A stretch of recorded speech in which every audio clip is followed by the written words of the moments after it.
AITA for refusing to give my brother a character letter to help his court trail after what he did to a friend's daughter. To start, my name's Lily, and I'm 28 years old, 6 months pregnant, and feeling like my entire world has been turned upside down by my family. I have an older brother, Tom, 31, who's always been my closest family member. Growing up, he was my rock. We were a tight-knit family, and Tom, though he has autism, was this sweet and protective older brother who always had my back.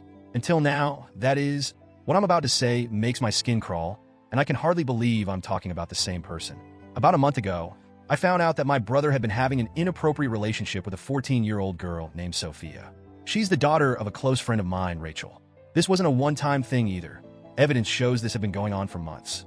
The text messages Rachel showed me were explicit and left no room for doubt. They even proved that he knew what he was doing was wrong. He said as much in the text, acknowledging he could end up in prison for it. When Rachel broke the news to me, I felt my whole world shatter.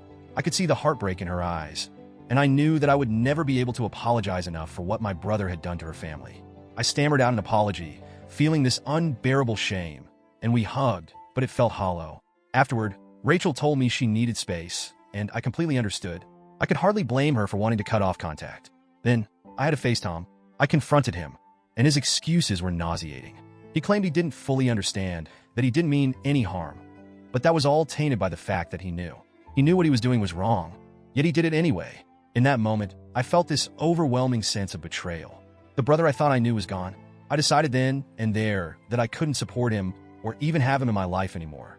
My parents, though, refused to see things the way I did. They stuck by Tom, insisting that his autism was to blame, that he didn't understand. It felt like they were trying to rewrite the story, as if there was some alternate reality where what he did was excusable. They had seen the same text messages, but they were clinging to any shred of innocence they could, as if holding on to their version of Tom was more important than facing the truth. My mom is terminally ill, and she's been the one pushing the hardest. She keeps saying that she doesn't want to die with her son in prison. She even called me, crying, saying it wasn't that bad, begging me to reconsider. That sentence, that what he did wasn't that bad, echoed in my head for days. I couldn't comprehend how she could say that, knowing he preyed on a child who's practically family to us.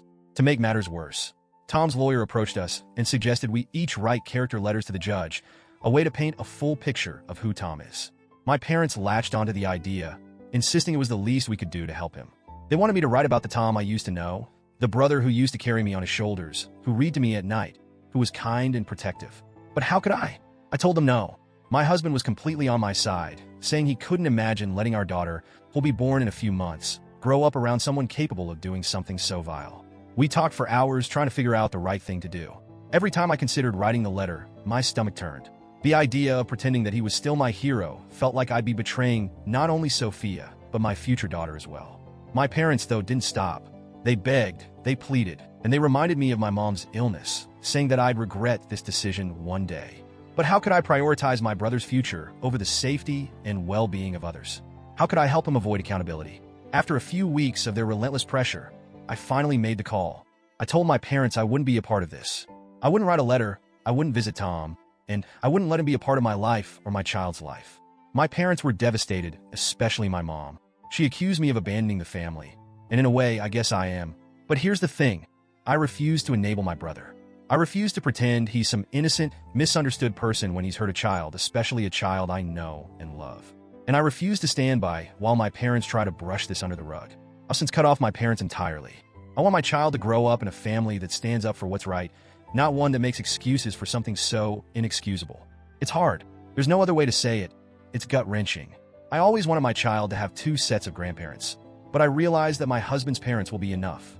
We'll create our own family, one that isn't tainted by denial and excuses.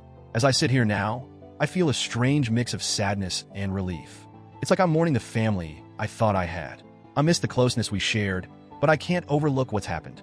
My only hope is that Rachel and Sophia can find peace somehow, though I know my family's betrayal must sting deeply for them.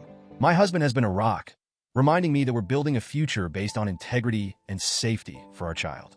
I know deep down I did the right thing, even if it feels lonely right now. It hurts, but I refuse to let my child be exposed to people who would justify or excuse such behavior. I'm not sure where I'll go from here, or if my family will ever forgive me. But for the first time, I feel like I'm truly standing up for what I believe in. So, Reddit, AITA for refusing to give my brother a character letter?